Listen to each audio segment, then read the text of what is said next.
अगर आप देश के सबसे बड़े सरकारी बैंक यानी एसबीआई के ग्राहक हैं तो आज की ये खबर आपके लिए बहुत जरूरी है। स्टेट बैंक ऑफ इंडिया ने अपने करोड़ों ग्राहकों को एक बड़ा झटका दिया है। अब एटीएम से कैश निकालना आपकी जेब पर भारी पड़ने वाला है। बैंक ने एटीएम सर्विस चार्ज और इंटरचेंज फीस में बदलाव कर दिया है। आखिर अब एक ट्रांजैक्शन के लिए आपको कितने पैसे एक्स्ट्रा देने होंगे और किन लोगों पर इसका सबसे ज्यादा असर पड़ेगा, आइए जानते हैं इस रिपोर्ट में। सबसे पहले बात करते हैं आखिर चार्ज बढ़ा क्यों। दरअसल बैंकों के बीच होने वाली इंटरचेंज फीस बढ़ गई है। ये वो फीस है जो एक बैंक दूसरे बैंक को तब देता है जब आप किसी और कंपनी या बैंक के एटीएम से पैसे निकालते हैं। इसी खर्च की भरपाई अब आपसे यानी ग्राहकों से की जाएगी।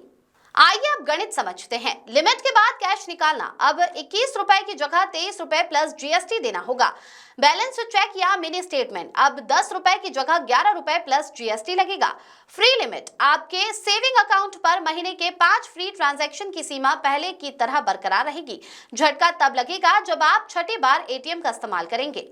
लेकिन रुकिए, सबसे बड़ा झटका उन लोगों को लगा है जिनके पास सैलरी अकाउंट है। अब तक सैलरी क्लास के लिए दूसरे बैंक के एटीएम पर अनलिमिटेड फ्री ट्रांजैक्शन की सुविधा थी, लेकिन अब इसे खत्म कर दिया गया है। अब सैलरी अकाउंट वालों को महीने में सिर्फ 10 फ्री ट्रांजैक्शन मिलेंगे, जिसमें कैश निकालना और बैलेंस चेक करना दोनों शामिल है। इसके बाद वही बढ़ी हुई फीस लागू होगी। हालांकि राहत की खबर उन लोगों के लिए है जो बीएसबीडी यानी बेसिक सेविंग अकाउंट इस्तेमाल करते हैं। उनके लिए कोई नया चार्ज नहीं है। साथ ही अगर आप एसबीआई के कार्ड से एसबीआई के ही एटीएम का इस्तेमाल करते हैं तो आपको पुराने नियमों के हिसाब से ही छूट मिलती रहेगी।